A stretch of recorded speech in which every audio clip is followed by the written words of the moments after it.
Hi, my name is Christian Suarez, and now I am going to talk about Becker's nevus. Definition: Becker's nevus is a particular type of organoid hamartoma with tissue components of both ectodermal and mesodermal origin and androgen-dependent development. Apparently, it responds to a mosaicism caused by a post-zygotic phenomena of loss of heterozygosity.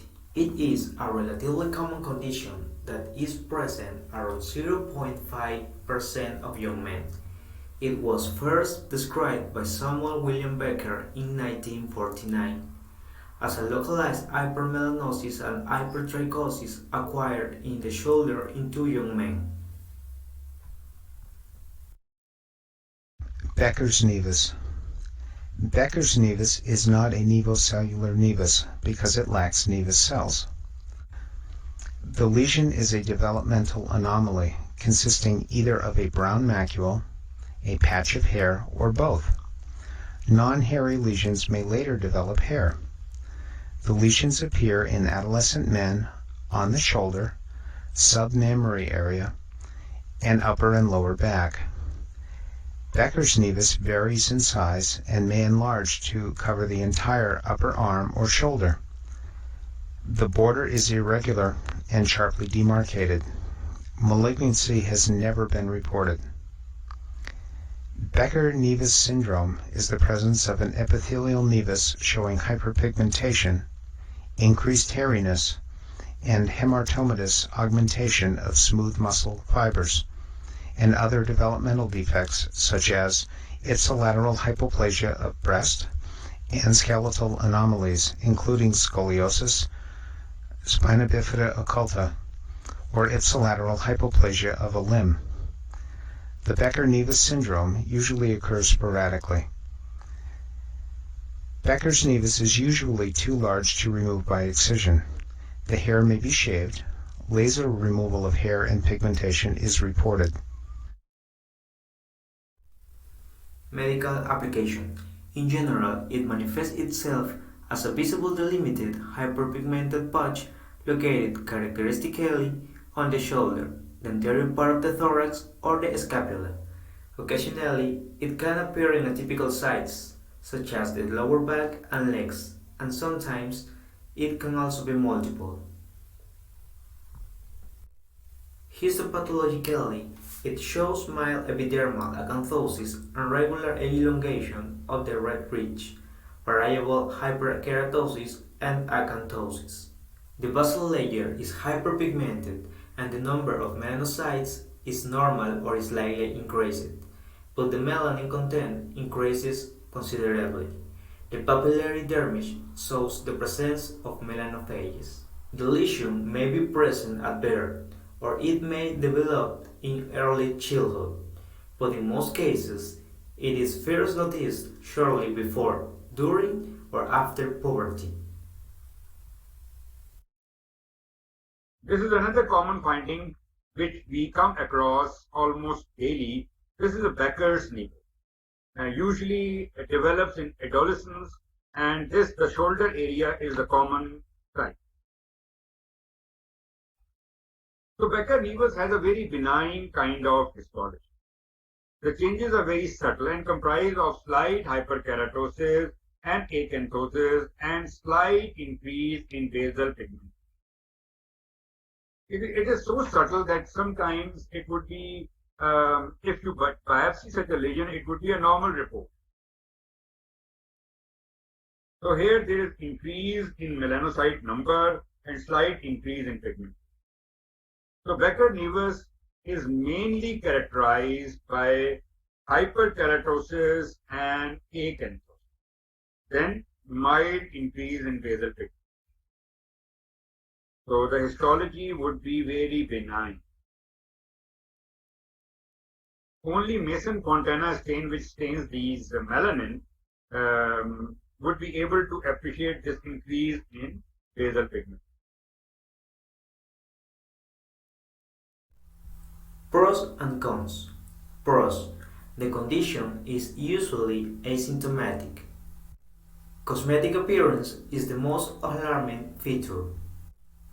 Heterozygous individuals would be phenotypically normal, transmitting the mutation and thus transmitting without being seen for many generations. Cons. The site of this mutation has not yet been described.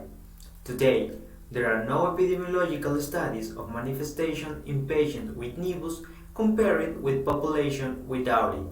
Associations with muscle, skeletal, or genital abnormalities such as ipsilateral hypoplasia of the breast or scoliosis have been reported.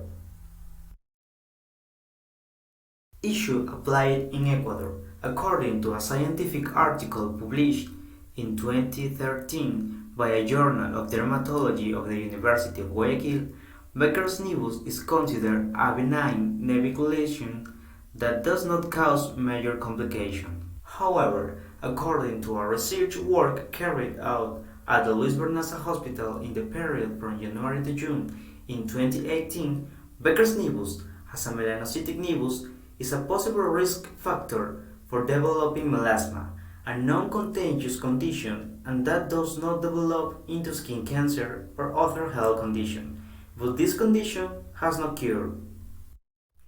Conclusion. Becker's nevus is a benign condition that does not cause a significant health condition for the person suffering from it. Its main concern is at the dermatological and cosmetic level. However, it is usually associated with other conditions such as melasma, another type of benign condition but without cure. It is also often associated with skeletal, muscular, or genital abnormalities. Its treatment is for cosmetic purposes and usually includes the use of lasers to improve the appearance of the blemish, or electrolysis to remove excess hair, and the treatment of acne.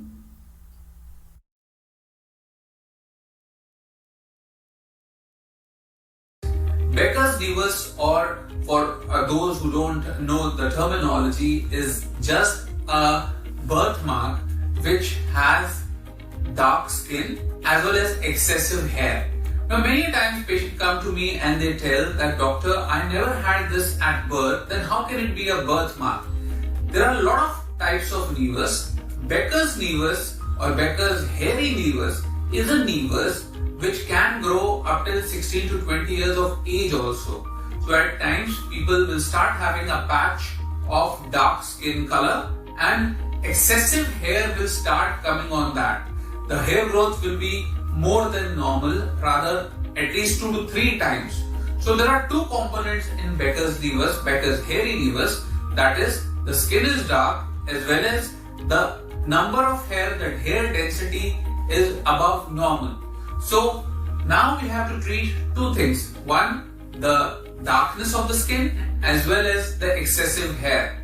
So two types of lasers are used to treat Becker's nevus. First, we will reduce the number of hair on the surface of the nevus, that is, the hair density will be reduced. So it takes approximately 6 to 8 sessions for hair to reduce in that particular area. And once we have reduced the hair, then we will move on to the color, that is the darkness of the skin. So a diode laser is used to treat the number of hairs, the hair density that is in access at the patch, and once we have reduced the hair, we will go to the Q-switch Nd:YAG laser, which will reduce the darkness of the skin. So approximately 1.5 to 2 years is required to reduce the color as well as the hair growth on the area, and we can reduce both the hair as well as the color tone of the skin that's affected, but cannot completely make it normal of the surrounding skin.